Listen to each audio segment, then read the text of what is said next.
Hi, everyone. This is Catherine Michele, and I'm here with Greg Fernandez Jr. and Sophia, and we are here to discuss more about the telephone records of David and Kamel, as well as the search warrants and items that were removed from the home.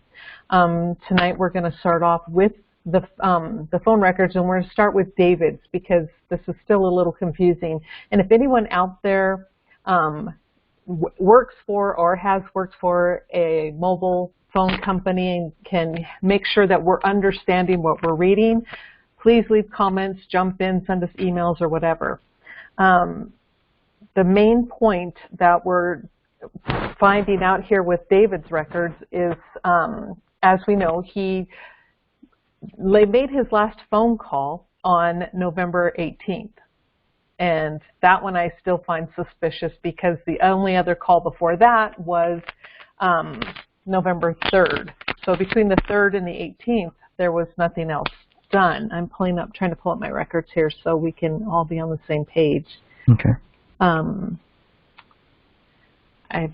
have one laptop open and the other laptop open, and for whatever reason, one doesn't want to cooperate with me. Okay, that's his text log. Now let me go to his phone records.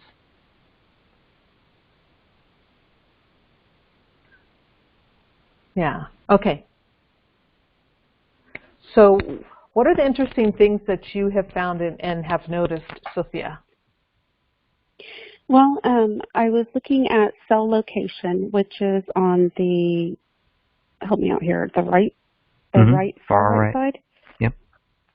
And I noticed that after a specific date, it doesn't ever change.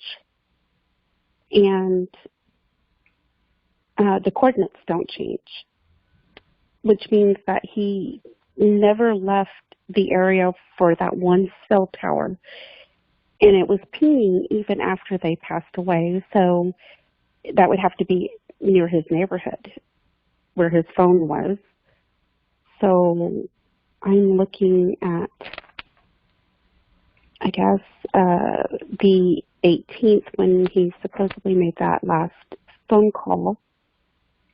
After that, the location never changes, which would be November 18th, November 20th, on down. He never takes his phone out of the house. If we go by the narrative, the story, they talk about how Kamel and David were seen at Rainey's school the last day of school in December. He didn't take his cell phone there because it never left that neighborhood, or it never left the area where the cell tower was. But these are just calls, though, right? These are just where the cell location was, not necessarily. Well, the text messages also.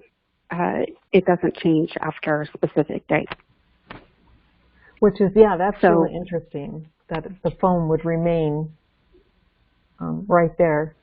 Because you're right, anybody who's going to be calling or texting, it's still going to be pinging off of that, the location of where it's at. And if it remains, obviously we're going to assume, and it is an assumption, but it's a pretty good assumption, the phone was left in the house because that's where the police found it the entire time. And so the pinging for the text messages and the calls that were coming in, even in January, that cell location is exactly the same as what it was before when he was making his phone calls, correct?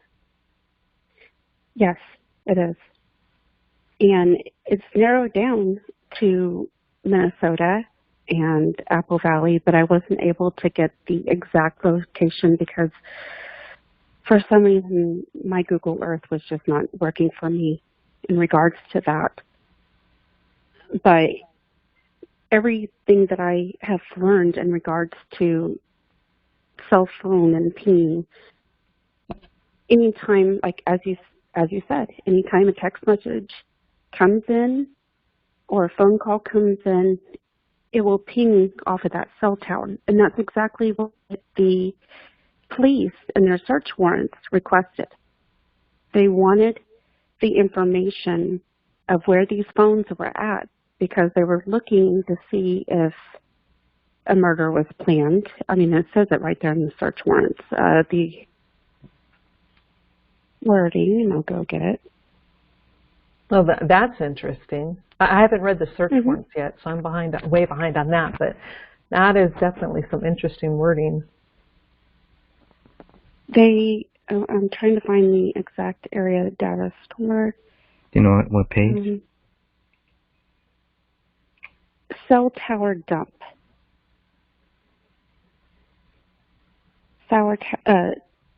Registered with AT&T towers in a certain location at a certain time. AT&T calls this a cell tower dump.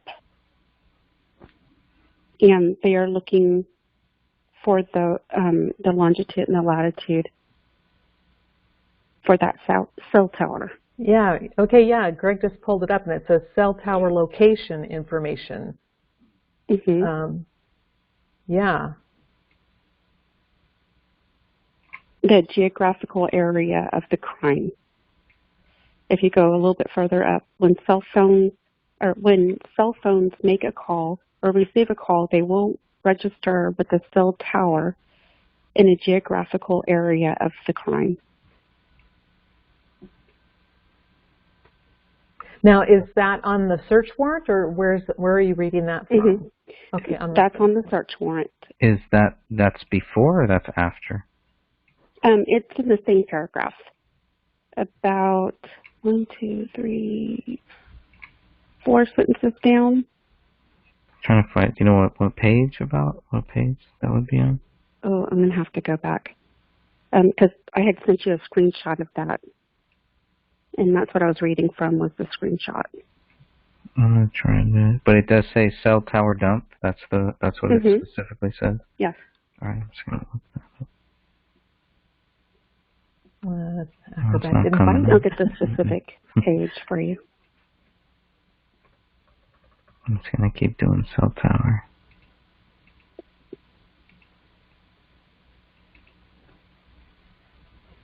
And it's all the same document. It's all the same. Yeah. Okay. Well, let's see, 28. I think it is 29. Page 29 of the search warrants. At least that was the first one that I came across. But it should be the same for all the rest of the phone numbers. Okay, because, yeah, that page starts with the facts tending to establish your affiant, Michael, whatever, has been a licensed police officer. That's page 29 that Greg has. Is that the same one? 28, 29. Yes. And it is after your affidavit. There's AT&T. Here we go. Oh, there you go. When your affidavit is aware. Yeah, your affiant is aware through. Don't go too fast, hold it. Sorry. Training. Sorry. Yeah, should I go back a little bit? No, you're right there. You're perfect. Through training and experience that individuals frequently call and/or text message each other regarding criminal activity during and/or after an event has occurred. Your affiant is also aware that a high percentage of the population regularly uses and carries a cellular phone with them during their day-to-day activities. And whoever typed this up, day-to-day is hyphenated. When cell phones make a call, it drives me crazy. When cell phones make a call or receive a call, they will register with a cellular tower in the geographical area of the crime. Your affiant is aware that there are many cell phone providers and resellers of cell phones. Your affiant is aware that all of these cell phones operate on 4 major cell phone networks in the state of Minnesota. These networks are Verizon, Sprint, T-Mobile, and AT&T. Your affiant has spoken to AT&T. AT&T did tell your affiant that they were able to provide law enforcement records of all cell phones that registered with AT&T towers in a certain location at a certain time. AT&T calls this a cellular tower dump. Wow.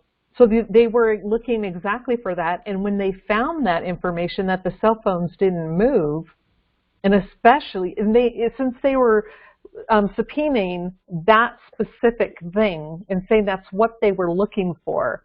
And then the phone records show that his cell phone didn't leave that geographical area of his home since November, and they didn't question that? I mean, that's a huge red flag. Yeah, I honestly don't think that they looked at the records. I mean...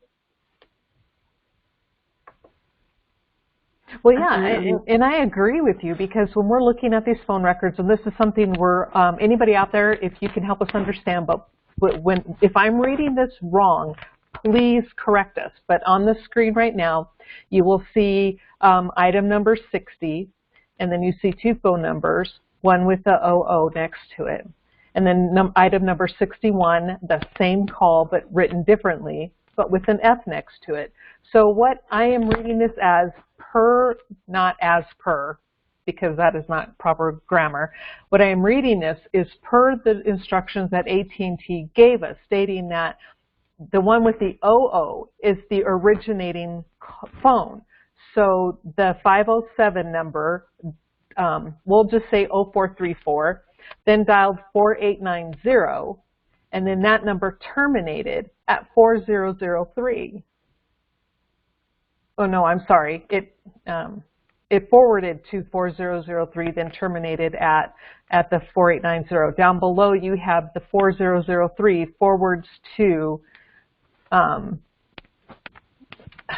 yeah, somebody please help us understand this. But anyway, there are a lot of phone calls.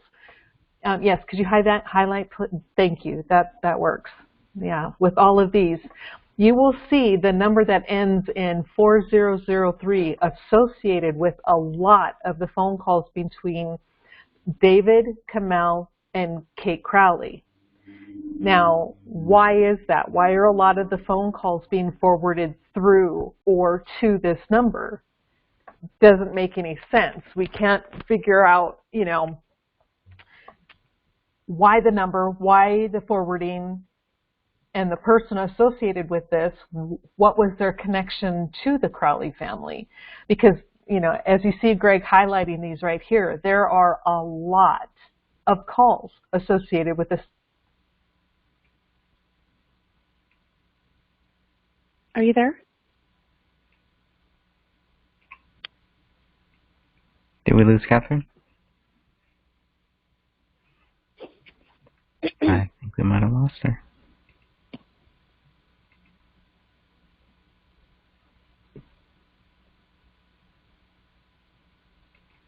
I think we lost her there. Can you still hear me?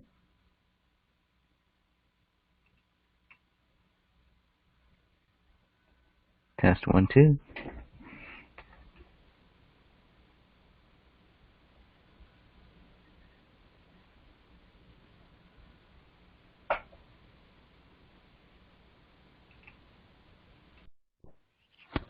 Okay, yeah, we're back. I had a temporary glitch with my power, but we're back now. And we were talking about the 4003 number that is associated with both David and Kamau. This number is used as a forwarding number. This number is called, and this number... Could it be a voicemail? I think, see, here's the reason why I think it might be, is because I haven't found anywhere where a call is made from this number. Everything is cycling through it, and this number is eating it up and spitting it out. But I haven't seen anywhere where this number is making a call. So if you guys have that, if you can find that. I do. Let me see if I can. It might take me a second to find it. Okay. I can't remember if it was on David's or Kamel's. Oh boy, yeah, this will take me a second, but. Yeah, sitting in the dark all of a sudden kind of threw me for a loop. Do you have candles or something going on over there? Well, I didn't have any lit. I was just sitting at the table. Next thing I know, it's like pitch black, and I'm like, what happened to my electricity? But it's back now. Yes, it's all back now. Thank goodness. Oh. And do you think the dog noticed? No. He just like going, okay, this is cool. Okay, let me see. Where is that? I could have sworn. I didn't see it on David's. I'm going to look at Kamel's. But I think it's just a forwarding number, which does lead me to think it's... Okay, you know what? Yeah, okay, you were right. I thought for sure I had typed it in as a number that actually made a call at one point, but I am not finding that now, not even where I typed. So, yeah, it was always forwarded through or to that number. Mm-hmm. And it's like, okay. If you're looking at this page right here, page 21 of 30 of Kamel's newest number, one thing I was trying to understand is the cell location. Why is there so much data here? It's a lot of data. Yeah. Sophia? Well, when I was talking with Craig in regards to it, I had assumed because they had their calls or one phone number forwarded to the other phone number that they were leaving one phone at home. So it was pinging off of one, forwarding, and being picked up on the receiving call or the receiving phone. But when we looked at the search warrants, they only took 2 cell phones out of that house. So that theory was blown out the window. So I have no answer for it. None. Well, it's a call, like, 'cause it's a call from Kamel's number to this 4346, whatever that is, whoever that is. That's probably on your list, Catherine. 12-3. Yeah, I'm looking at where are we at. I was looking at my other computer. I'm sorry. 4346. Who's 4346? Yeah, I don't think and it's that was on page 18 again. I'm looking at your spreadsheet. That's on page. Yeah. Because I have all of their names on there. I looked up every single phone number and associated it with a person that they knew. So this one I don't. Yeah, well, I'm looking at that. Oh, maybe I'm looking at the wrong. Oh, keep going. Go to the next. No, go to the next one over. It'll tell you the name. Okay. Next column or to the right. Okay. That's the Banfield Pet. Yeah. They're calling the pet hospital. Yeah. On 12-3. And there's several of those, right? There are a couple of them. Yep.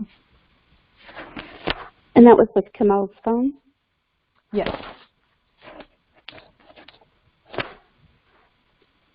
Thank you. And if I remember correctly, I do believe that Banfield did call her back too as well. I think she had to call him and leave a message, and then they called her. Well, I'm assuming left a message, and then they called her back. So on 12-5, I'm going to look at the 12-5 record here.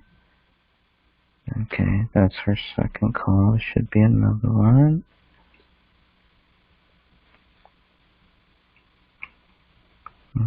Skip it. 8, not there. Then maybe That's a long call, 4 minutes.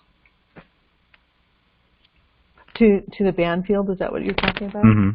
Yeah. And the other one is 9 minutes. Yeah. 22 seconds. And I find it interesting the timing of that phone call, the beginning of December. You know. I mean, did anybody say anything about Paleo being sick? Because that's where I take my pets is to Banfield here, when they're a good vet place to go.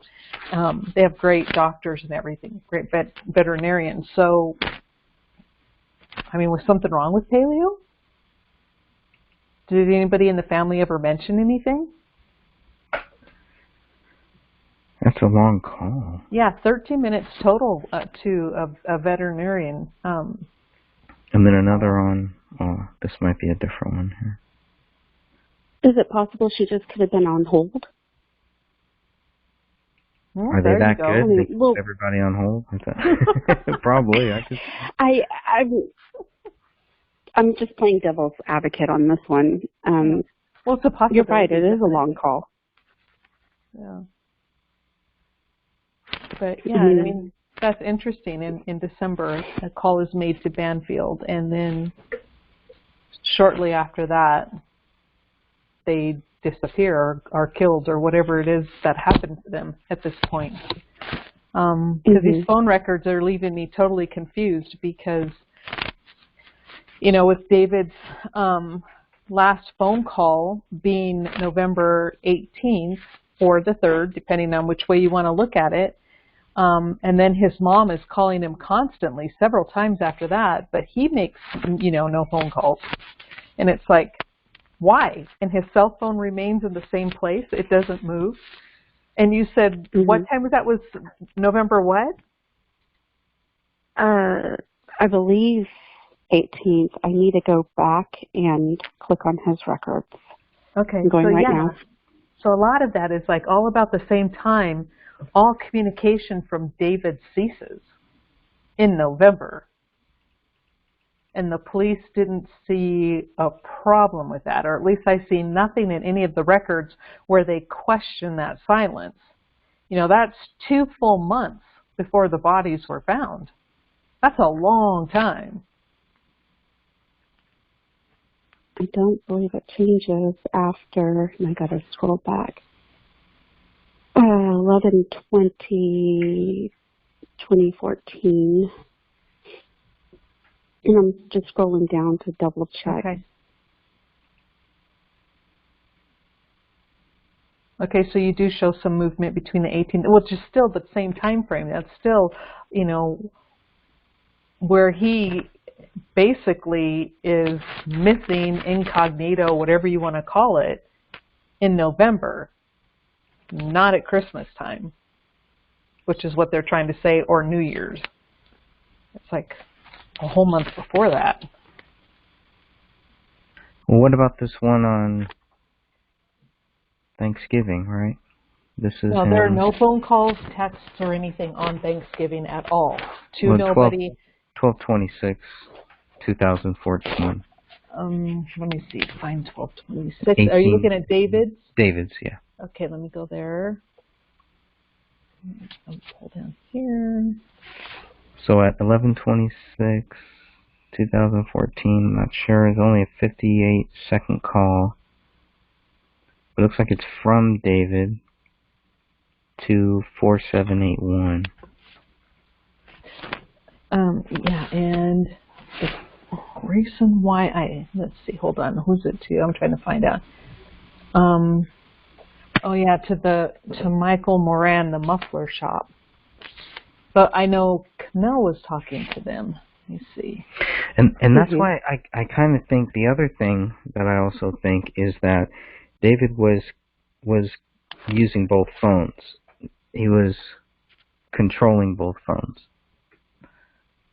Just because a phone was in Camel's name doesn't mean that she was actually using that phone.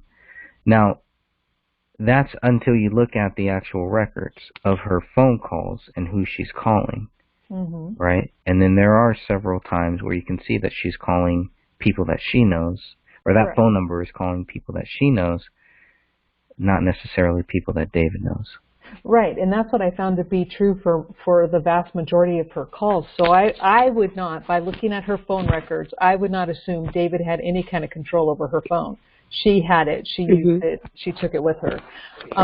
Because, you know, she made a lot of calls to her friends, especially, you know, one in particular, and several to clients, and I don't want to put their names out there because they might not want their name out there, and I have them on the spreadsheet, but yeah.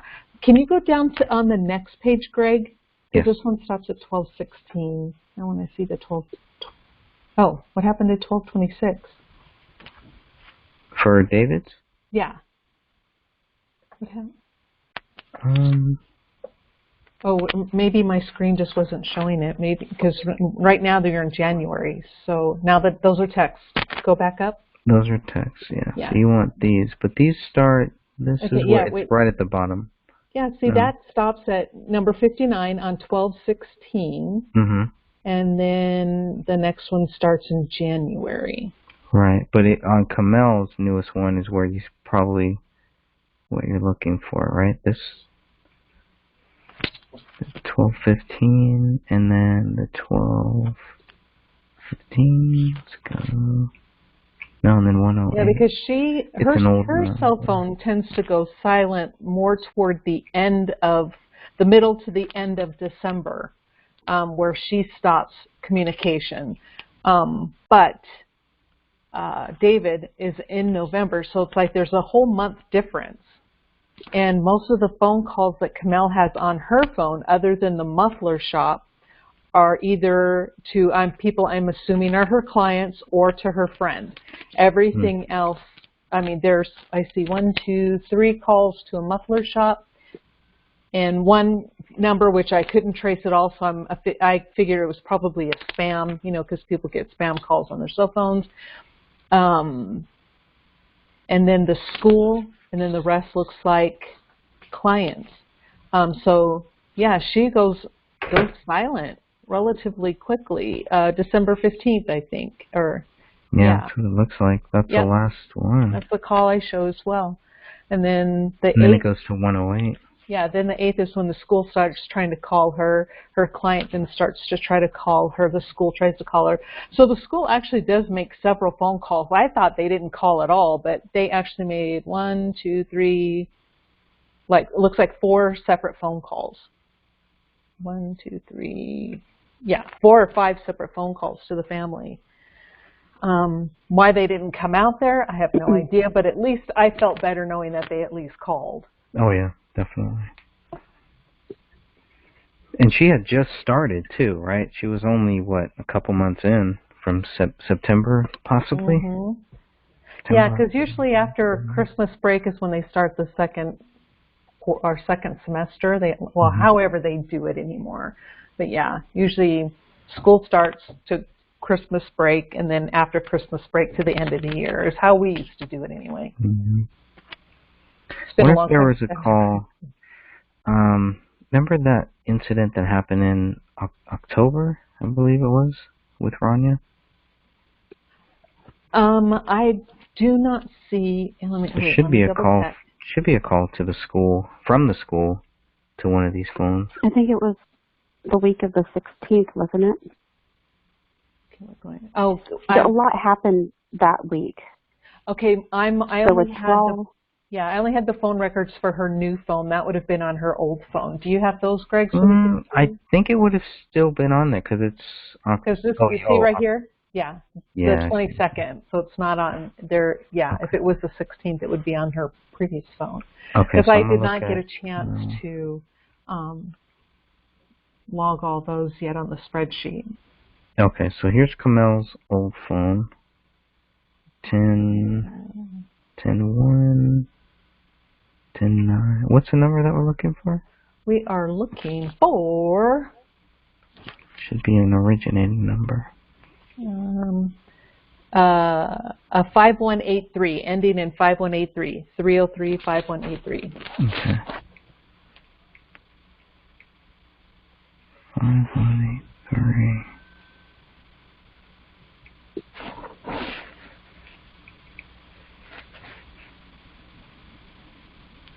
Okay, keep going. Okay, I don't see it. I don't see one there on the 16th, 17th, or the 18th. Yeah, I mean, it could have came from a different line. Every teacher probably has their own number, too, so... It would have been the same area code, though, which is 952, and I'm not seeing a 952. Oh, wait, here we go on... Okay, that's the 27th, which we have. There's a 952. Yeah, this one here. Let me double check. Okay. 95. Oh wait, that's a 0113 952 239. And it's to Kamel. Yes, I don't know whose number that is.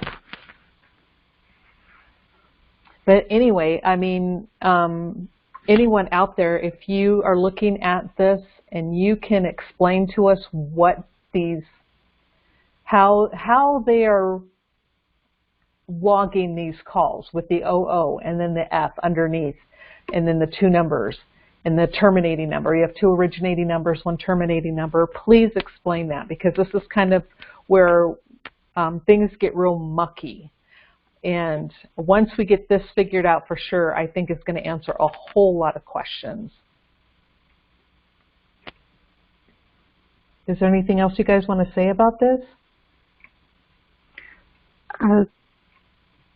I always thought it was originated number and it was forwarded, but with that other number in there, it's just odd, especially since it's showing up on David's and it's showing at random times with Kate too. So right, and that's what I found really interesting is like, why is this number associated with all three of them? And it's ridiculous. It should not be. So where is it? Where do we see Kate's number? 0434. She is on David's. Okay, I see it. I see it down here. Yes.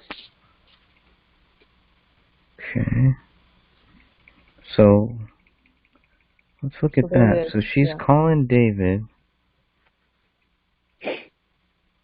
at 2:08 a.m. All of this, so 12 and 13 are the same, part of the same call. Yes. Okay. Which I find the time frame of when these phone calls are made too really weird. Why are they calling at such late hours? The hours of these phone calls, I don't know, they're questionable. Like, who calls their family at 2:08 in the morning? Well, obviously Kate did, but why? Probably me. Me.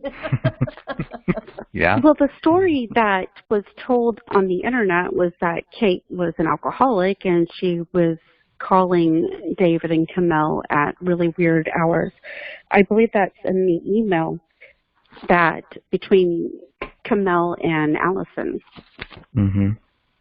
And that's why Camille wasn't picking up, or Camille or David were picking up Kate's numbers anymore whenever she called. Yeah, and I looked at that of when that complaint was made versus when the calls were actually made by Kate, and they didn't quite match up either. I'm trying to look at my notes right now. My dog is being a pain in the tiny side again. So I guess the next logical question is, what from the narrative is true? Yeah, I would really like to know that. Let's see. Yeah, because here where they're saying where Dan Sr. says on November 27th, I text them Happy Thanksgiving, no response. And we see right here on the phone records and on the text records, no such thing was done. And let me see, where's that part about the mom? It is in the. It's also in the redacted, correct? Yeah, I think so, but I'm not sure if I printed out that particular page. But I find it interesting too that both Dan Sr. and his notes, as well as Allison, make the comments of "We're wondering if you were dead." It's like, really? So is it really bad writing for foreshadowing, or are they all psychic in the family? Right? Right? I mean, I'm not trying to be snide. It's just... No, Greg, can you stop there real quick on the one... up here? Right here. Yes, right there. It's perfect. Okay, because you see the date, item number 50, 11/21. And you see this is really when Kate starts to make a lot of the phone calls, which is on the 21st. Allison wrote this email to Camille on the 20th, saying, Mom is weeping and convinced that you're dead because you're not answering the phone and she's trying to get a hold of you. Now, she wrote that a day before the phone calls kicked in. How did she know? How did she know that was going to happen?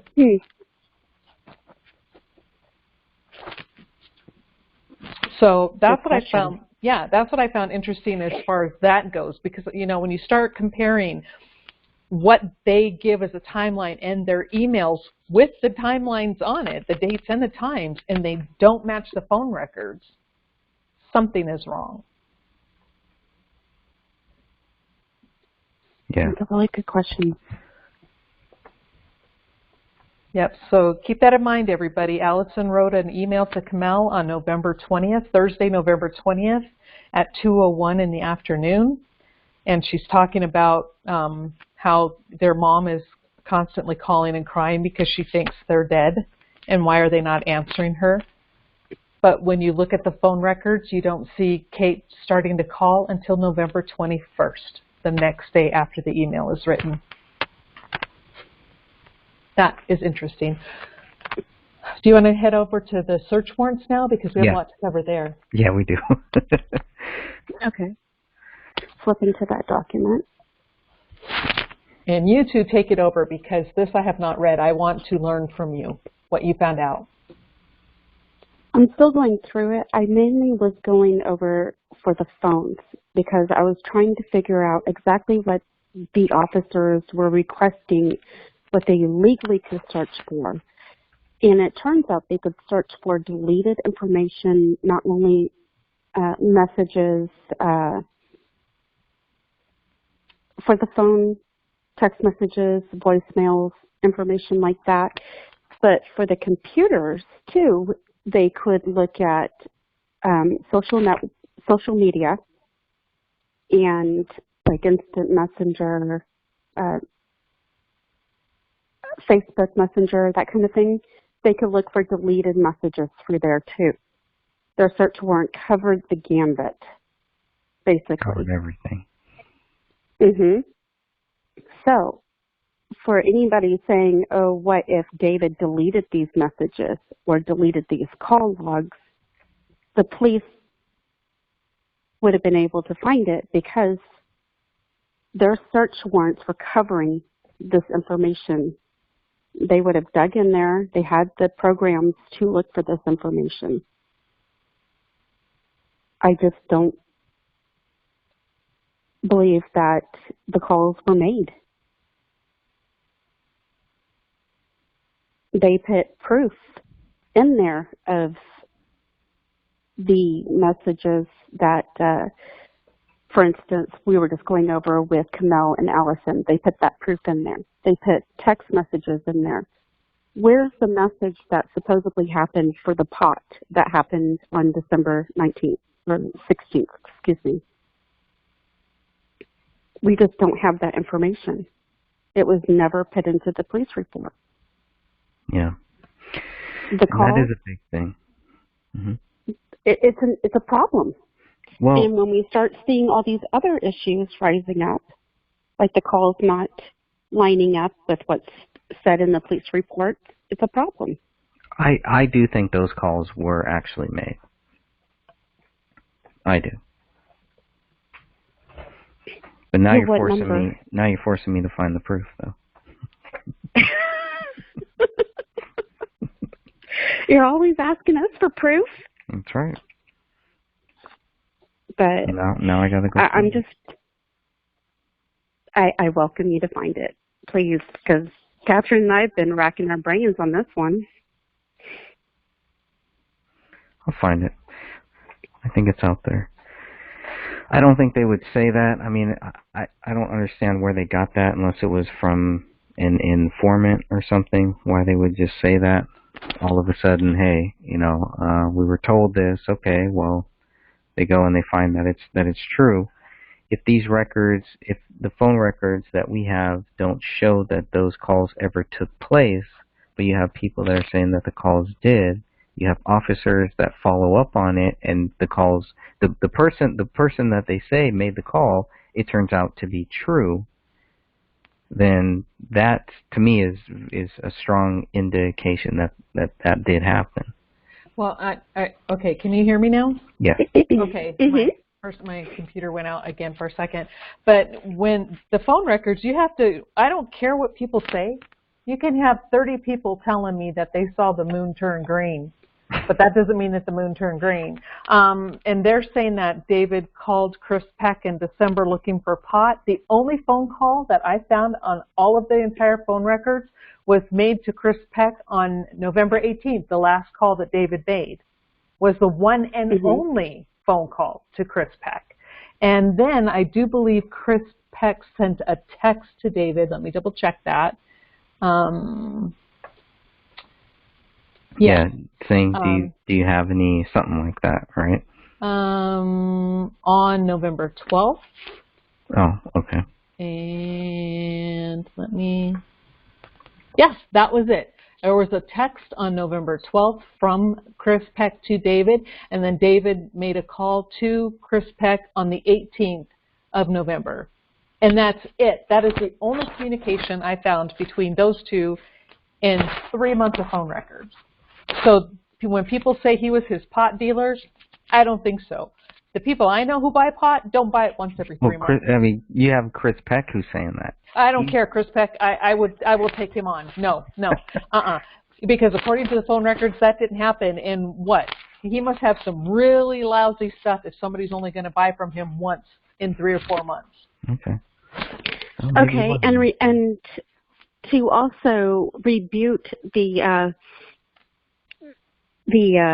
people who are saying that there was a burner phone. The search warrants don't cover burner phones. They only cover 2 cell phones that were taken from that house. Mm-hmm. So there were no burner phones found at the house at all. Right. I need to get that in there because a lot of people have suggested, well, what if there was a burner? Yeah, or a prepaid. Yeah, and I don't understand that at all. I mean, they had enough phone numbers they had to deal with. They're going to add 2 more. They had 4, and now they're going to do 6. That just didn't make sense. Well, it's possible that the dog ate that too.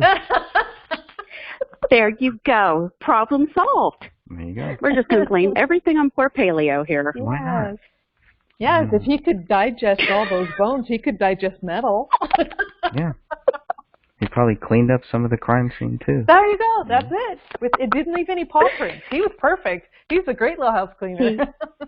He ate the gloves and everything else. Yeah. Oh, this poor dog. He's got an iron stomach. He does. And he was thin and dehydrated after all that eating. It must have been the cell phone. That's what did it. Yeah, and I would say... I hope everybody can see how ludicrous this is, right? It really is. It really is. But we can see what they're asking for. We can see what these search warrants say. And one of the things that was very important, I thought, was these writing documents.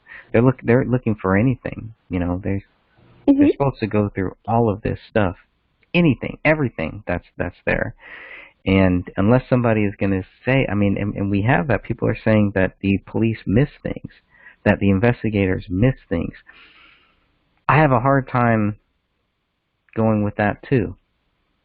Well, I just don't believe that either. I mean, yeah, and they took out everything. I'm sorry. I'm sorry. No, Go ahead. But right here where it says they're looking for writings, documents, to identify motive, preparation, or mindset of the suspect at the time of the shooting.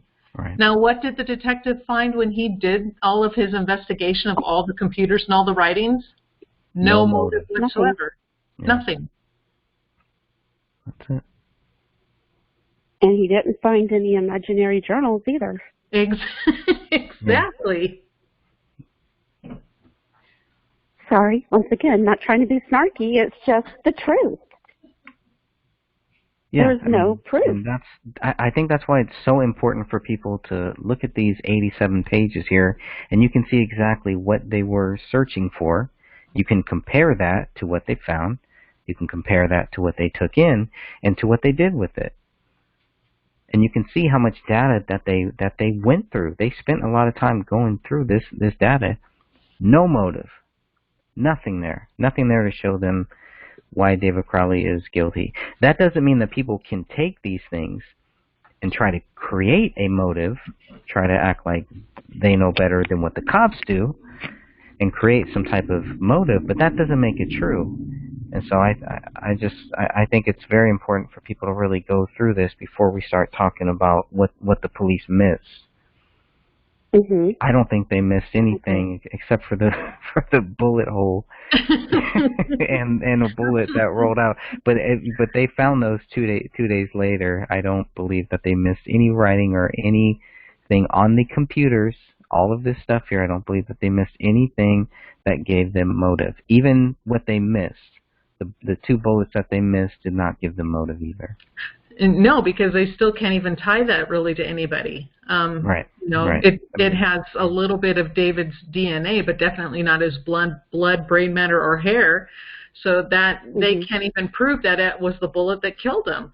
So they basically, at this point, they do not have the bullet that killed David. And if he shot himself, it would have been there. That's right. And, you know, with everything that they pulled, I mean, they're very detailed in what they're looking for here in these warrants.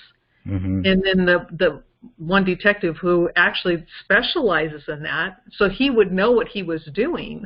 And I always say his name wrong, so I'll call him Detective K, because I butcher his name.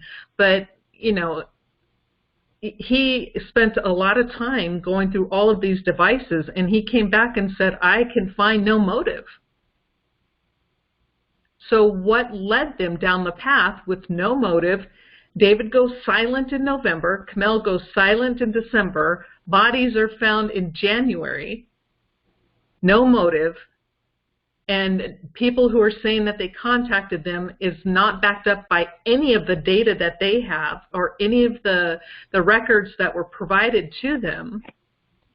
Why did they not continue to go forward with that? And that's when you have to ask yourself, is it a cover-up?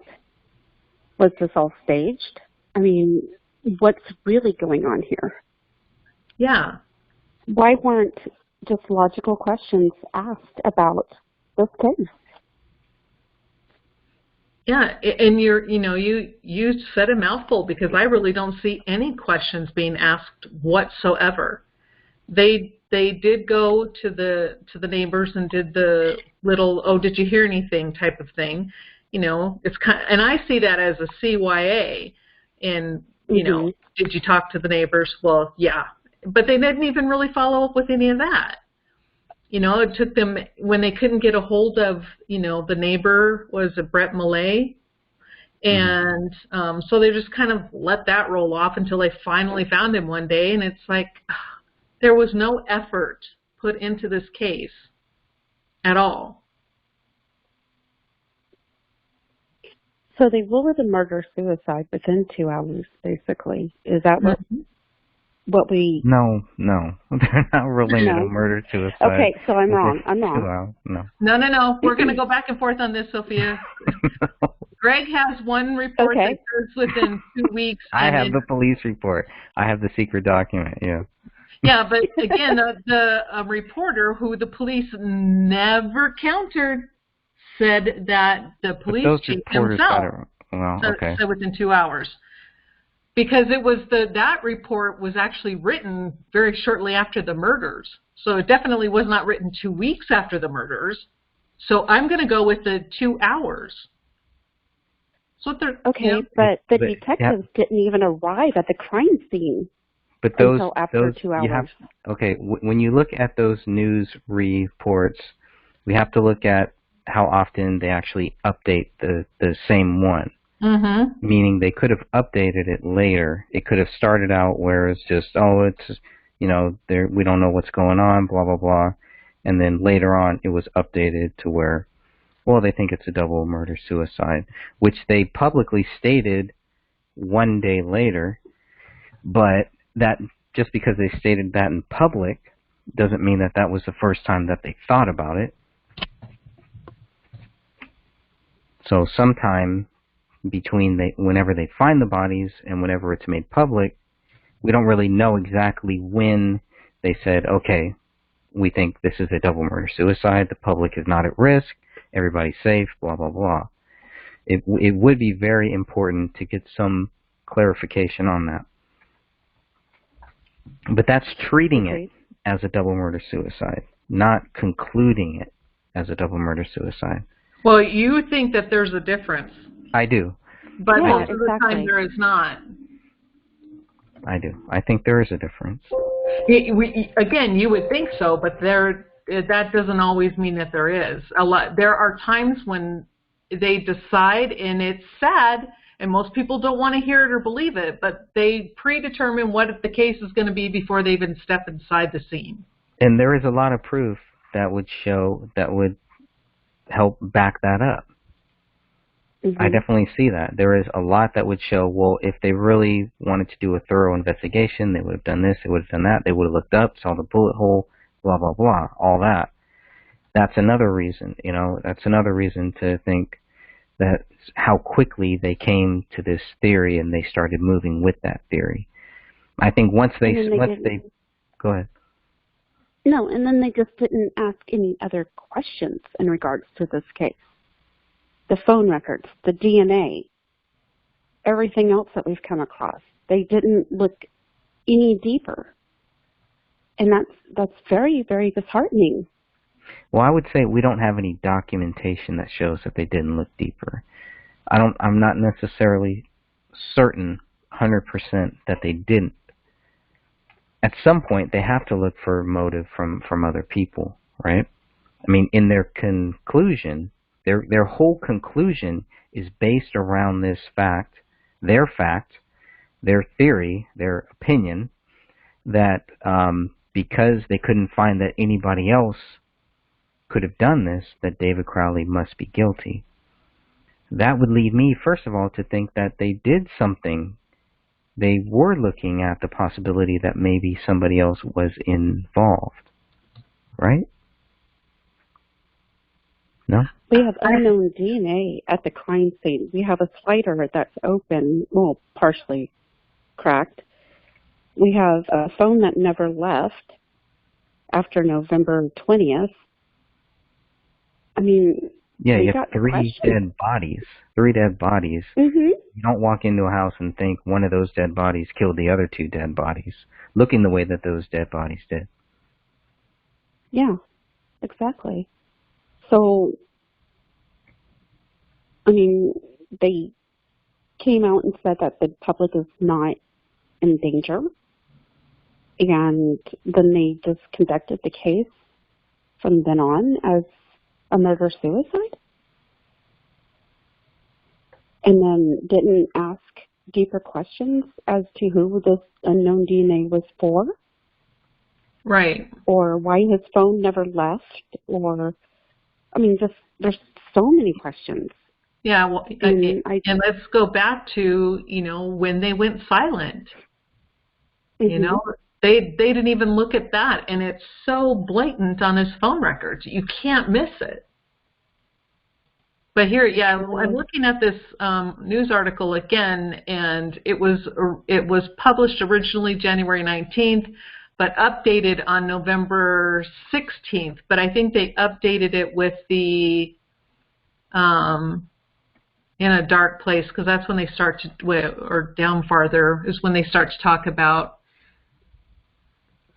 Actually, I should maybe send an email. I had never thought to contact Nick and find out when it was said to him that the bodies, they had made it within 2 hours. Despite the grisly scene, investigators concluded within 2 hours that David Crowley was the one who pulled the trigger of the .40 caliber Springfield handgun found next to his body. So, yeah. Well, there it is. You got the guy right there. You got him at least saying it. Yeah, it would be good to follow up and see within 2 hours. Yeah, and I thought for sure there was another article that had the same wording in it. But, well, that could have been by him or somebody taking his, using him as a source. Yeah, that's what I was trying to. Yeah, I was trying to find out if it was somebody copying his report or if it was a different one. I'll have to go, because I go and look at that again, because the one I remember reading was the police chief's, whatever how you say his name, was the one who said within 2 hours, and which is different wording than what this is saying right here. So it's obviously written in two separate places. But I'll have to find it. Well, yeah, and I would say Nick needs to be contacted on that. Nick Ferrara? Yeah, something like that. Yeah. Yeah, so he needs to be contacted on that to find out why he wrote that within 2 hours, and does he still stand by that? Sometimes he'll try to back off, but if he put it in writing already, it's hard to back off from it. Let me see something.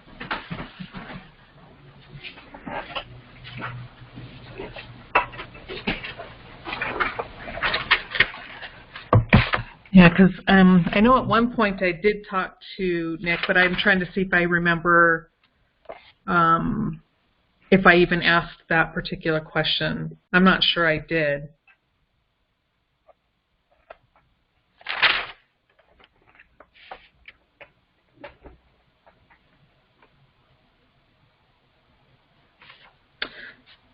Okay, no, I didn't ask him that one. I did not ask that particular question. So I think I will try to send him another one and ask him if that's what he remembers being told exactly. Awesome. Because he's always been, you know, very upfront and always willing to answer any questions, you know, that I've ever had. He's answered them. So I'll send him that. Great. That's great. Yeah, because that's a big deal right there. Yeah. 2 hours, impossible. And why he didn't follow up on that, or maybe he was like 2 hours. Well, that's kind of like you must know something that we don't know, and maybe it was because everybody thought that they had a suicide note. There were notes mentioned, but we didn't know at the time. And some of these early news media ran with it that, well, because there was a note there, that it was a note written by David that was a suicide note. It's like they were just running to some story that did not exist, looking for just another story for their local newspaper. Yeah. They chose the wrong one. This is not one of those that's just going to easily go by the wayside. Nope, it's not. They're going to be looking into everything. And I do believe that this information that we've covered should be handed over to the private investigator, too. Well, I think as long as the private investigator has the same data, it's important to let the private investigator just do whatever they do and just, you know, I mean, we're all looking at the same data, so at some point the private investigator is going to see this stuff, and we just want to make sure, and, you know, because we just want to let the private investigator do his job and not be influenced by anything. That's why I don't want to know anything. I just want to, whatever, until the final thing is, until the private investigator says, okay, I'm done, here's what I have, here's what I found, here's what you can do with it. Then I think it's going to get very interesting. The search warrants too, it's like, I'm on page 8 right now, and they're mentioning, they go up to item 53. So they stop at the bullet. Actually, I think it's item 52 that they stop at in the first set. Now they go up to 55. Now these are different items. So, and that's the other thing. Well, they were taking the blood samples. Mm-hmm. Yeah, so they have reads. There's 3 different lists, 3 itemized lists too. Go ahead. Page 8. Yeah, I'm looking for the blood. Oh, okay, I see what you're talking about. Okay. This is in reference to the guns. Mm-hmm.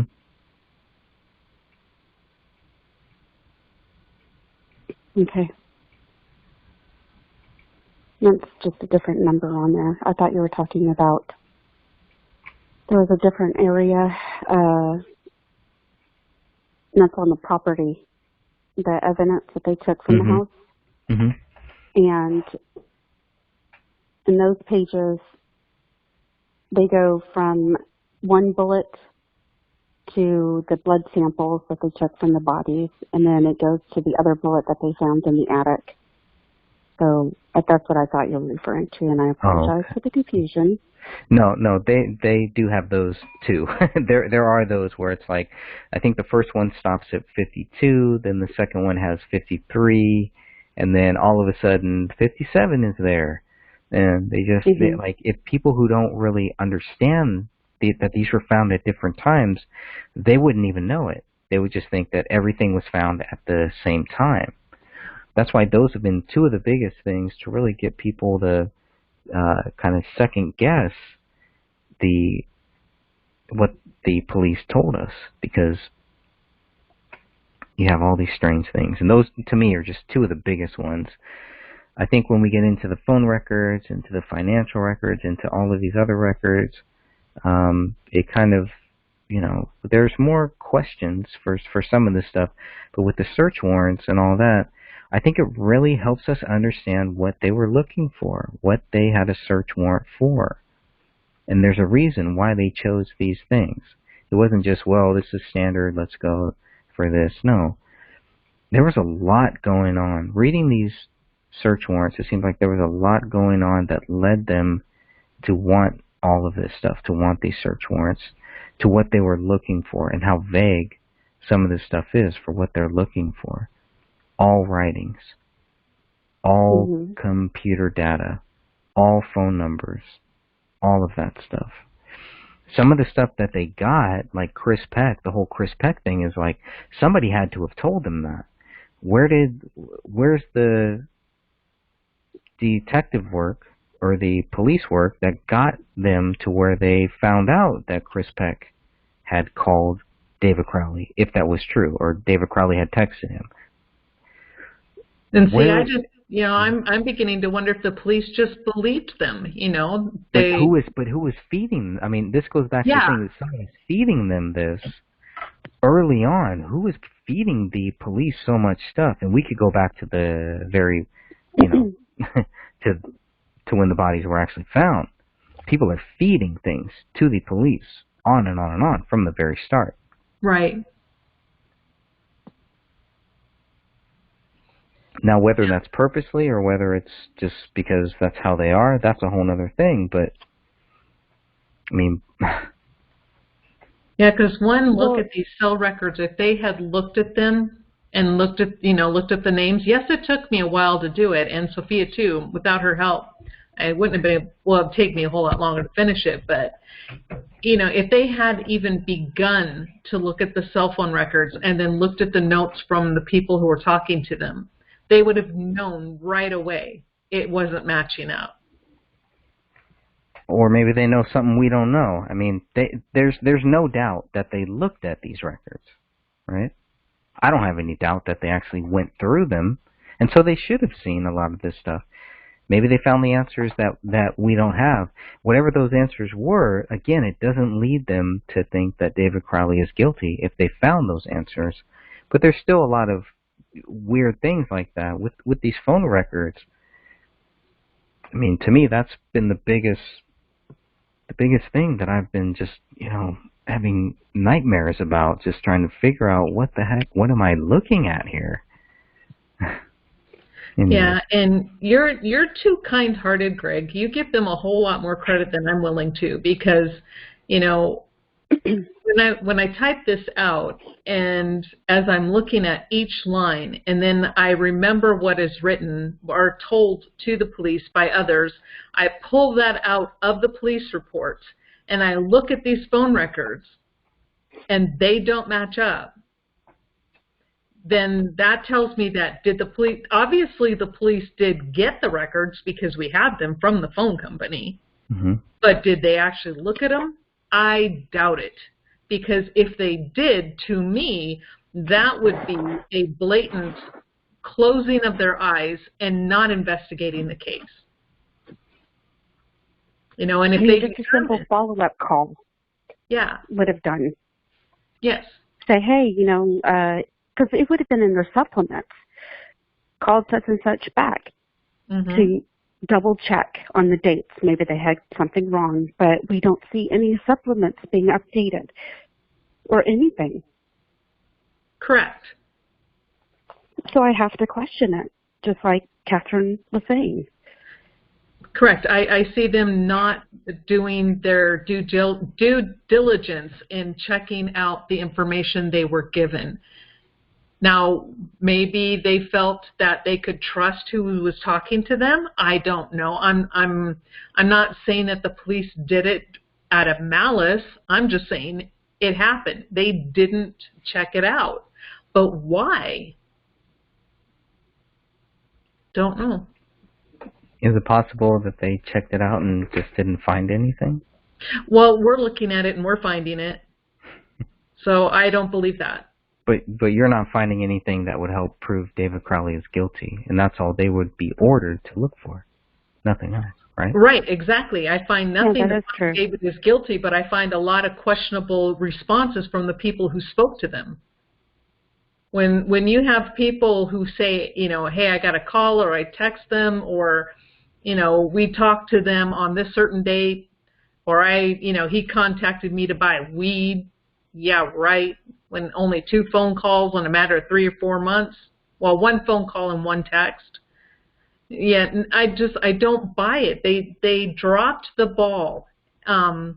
Again, whether it was on purpose or maybe they just, by the time they got the cell phone records, maybe they felt they had their proof and just said, okay, we're just going to add this to the case file, but we're not going to go through it. I don't know. That's supposition on my part, totally. That can't be, because they have these documents. They had these by February 2015, so they had them one month later. Okay. They had plenty of time to go through this stuff. Okay, so why? And then my question back to them is, why did they not? Because it is plain as day. There's a huge issue with these phone records and what the narrative is on what happened. When David, again, when he goes silent in November, mm-hmm. and his body, quote unquote body, is found in January, that should be a huge red flag to the police. Sure, but at the same time, you have people telling them why without them. Maybe they asked them, but maybe people are offering things of telling them why they went dark, why they went silent, why they weren't talking with anybody, et cetera, which a lot of that I think has been. I don't buy it. You know, I'm not buying that David went silent, that he was distancing himself because they were planning on killing himself, or planning on, he was, you know, going into a dark place and he killed everybody.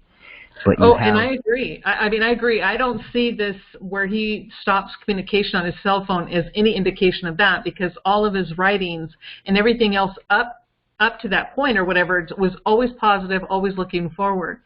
But my point is the police had on hand their notes from the people they supposedly interviewed, where they gave them specific information, and that information is not corroborated by the evidence that they got from other legitimate places like AT&T. Right, but they didn't even follow up on. They had a simple question with Chris Klein, you know, and they had David's dad saying that he was not in the house with Chris Klein on January 19th. Correct. And they did not follow up on that. They had no interest in following up on a phone call. It's much less likely they're going to follow up on phone records. So maybe you're right. Maybe they didn't go through this stuff. Well, yes, because when you look at the cell phone records again with Chris Klein, I think I found 1 call, 1. And then, you know, that does not tell me that they were best buds and that he really knew that family. And so why is he in the house? You know, lying. I would also. Well, did they find any social media activity, anything like that too? Because that was a big thing. You know, that was a big thing. Phones weren't. You know, nobody was really using the phone, especially landlines. Cell phones, maybe, but it was a lot of social media activity. If you look at David Crowley, he was more active on social media than he was, you know, on these phone records. If you look at the phone records, you might think that he wasn't making a lot of calls, distancing himself, but if you look at the social media activity, it sounds like he was active, publicly active. Why isn't that part of the police report then? It's not They part of just the pick and police choose. reports, but it is part of the police data. So if you go back to the 485 pages of BCA data that Dan Hinnon first got, it has almost all of David's social media activity just on Facebook, I think, going back to 2007, maybe 2009. Yeah, and a lot of that is totally irrelevant. It is. It just doesn't make much sense to the case at all. And why would they do that? Yeah, but they also have a screenshot of a post that was taken out. So they know that there was at least one post from David Crowley's account that was removed. In that same area, they have a profile photo of Sean Wright. Mm-hmm. There's no way that they didn't know this. Right. It's one more lead that is just not followed up on. But this is different. This is not just he said, she said. This is somebody taking out a post for a specific person. And that was after they died, correct? That was after they died, because it is not part of the data of the Facebook records that the police show in these documents, but they have it separately. That's weird. That's odd. Yeah, so right there they know that somebody's going in and deleting stuff, and that, again, is another red flag. Yeah. It is. So, yeah, I don't know. It's unbelievable. Again. It's like the more questions we get answered, 1,000 more pop up. Absolutely. And this case is it's one of those conundrums. Yeah. Where you're trying to figure it out, but there's just no answer, and you just go over in a circle over and over. It's starting to give me a headache. Well, it's going to be a long time, I'm sure, before those headaches stop, until we can get some clear answers on some of these simple questions we have here. Yeah. You're right. Pace yourself. Pace yourself. That's right. Go through these documents. Pace yourself. Don't burn out. You don't have to go through everything. Go through whatever you think you can get to, and whatever will lead you to find the answers. And that's why it's been such a blessing to have both of you and so many people going through this stuff, because you can't just have a couple people doing it. We need as many people as we possibly can get to look through these documents if they're real people. We're not looking for fake people. We're not looking for people that are just trying to stir up stuff, or even people that are treating this like entertainment. This is not entertainment. There's nothing entertaining about this. This is not to get yourself over. It's not for you to make money. All of those people were there in a couple of weeks, and after a couple of weeks of the case, they were gone. Right? They didn't see it. There was nothing sexy about this story. There was there's nothing that they could really latch on to. This was the real deal here, and a lot of people, I think, they just were not ready for it.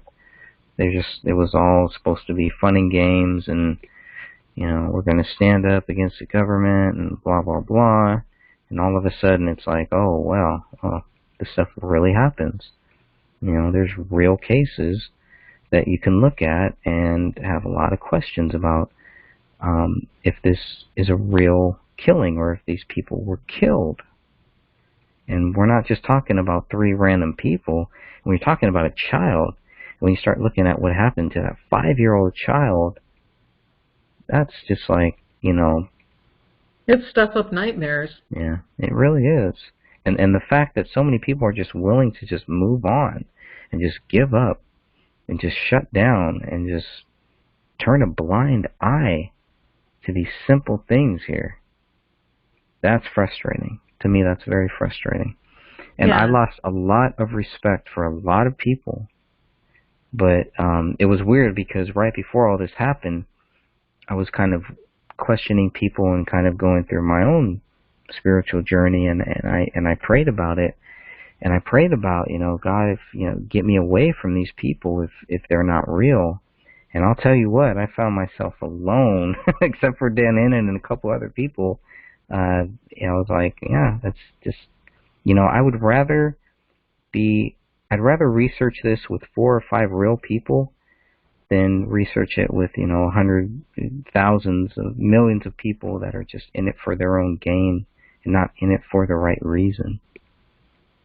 Yeah, and the ones that, really bother me a lot too are the ones who have such they know the case exists, but they really have no in-depth knowledge of anything, and then voice opinions and blame David, and it's solve the case. They have it solved. Yeah, they've solved it without knowing it. Yeah, and I'm like, wow, okay, don't waste your time with me. Don't talk to me. Read the case, and don't expect me to give you all the answers all the time. Read it for yourself.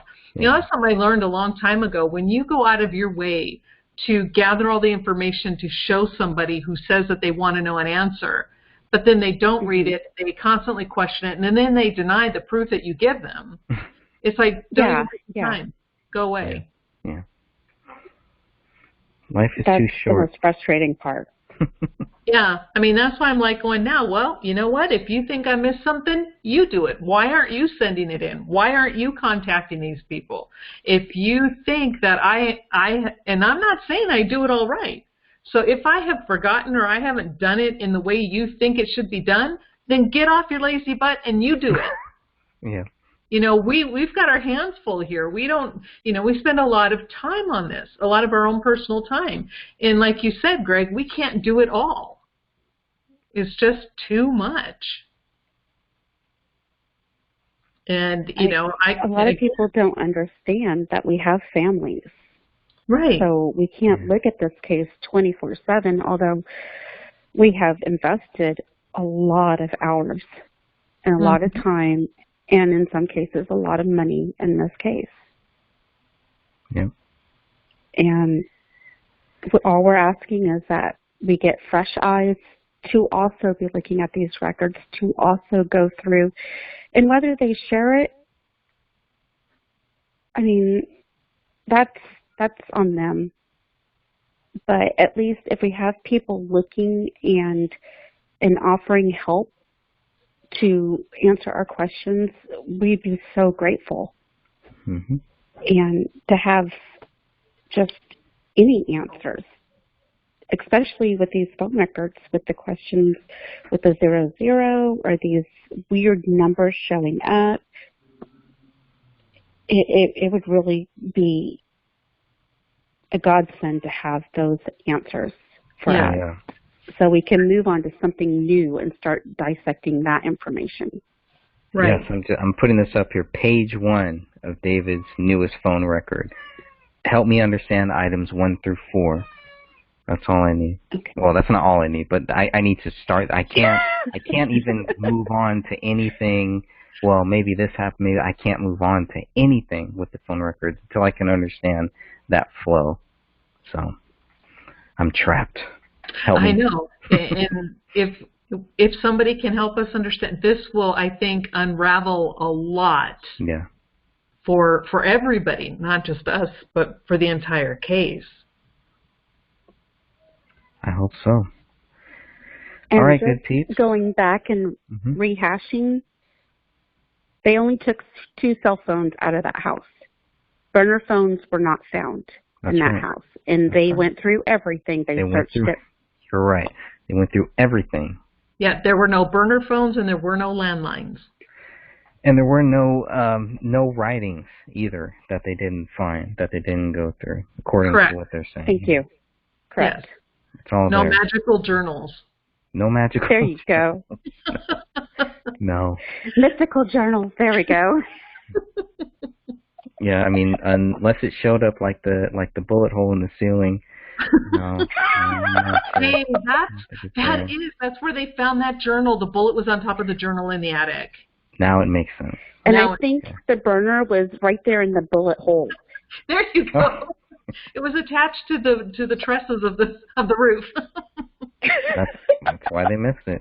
Because the Christmas tree was there, they couldn't see it. They couldn't see it. Couldn't look up in the attic. Although they could open the door and see it right away when they went there, but it was the Christmas tree's fault. Well, they could put their finger through it too. So maybe they put their finger through it, and that's why there's no burner phone. They burned it. They pushed it through the attic. Pushed it all through the attic and everything. But thankfully, we had two people or multiple people in the house who were looking in the house, and they found it. Right, people who didn't, who weren't there with the people they said they were. Yes, without them, we'd all be lost. And who weren't friends. There you go. Yes, but somehow end up in their house, and didn't say how they got in. No, Oh, it's that I magic. don't know. Didn't tell the police that they were there. No. If Paleo ate the burner, maybe we should contact the vet and see if there was any in his soup. I think Paleo might have changed the burner number. That's it. Oh. Greg, you solved it. It was you who forwarded all these numbers. That's it. There we go. Case solved. There we go. Case solved. All right, we're all in trouble. Those joints too, just so you know. He was grounding the Oh gosh, okay, we gotta stop. I'm getting too snarky for my own good. Yes. Okay. Thank you. I'm sorry. Okay. More serious folks. We weren't being serious. We're being very snarky. No, Yes, but yes, you know, we are. Yeah, you can still take that out of context. You can twist it, and They will. They'll go, see, this is what they said. they're crazy. They went to a dark place and snapped. That's it. All right. Now they're joking about the murders. Oh my gosh. Pretty much. Right? Ugh. Yeah. I mean, it's okay to accuse somebody of a double murder suicide within a few hours, a few days, with no evidence, but you know, it's not okay to question it. So let that be a lesson to both of you. We should not be asking questions. We should not be looking any deeper. We need to go take with everything whatever, at face value. Yeah, just go with whatever the group mentality says. Whatever the bullies say, believe it. That's it. Done. There you go. No more heartache. Life is good. Go back to life.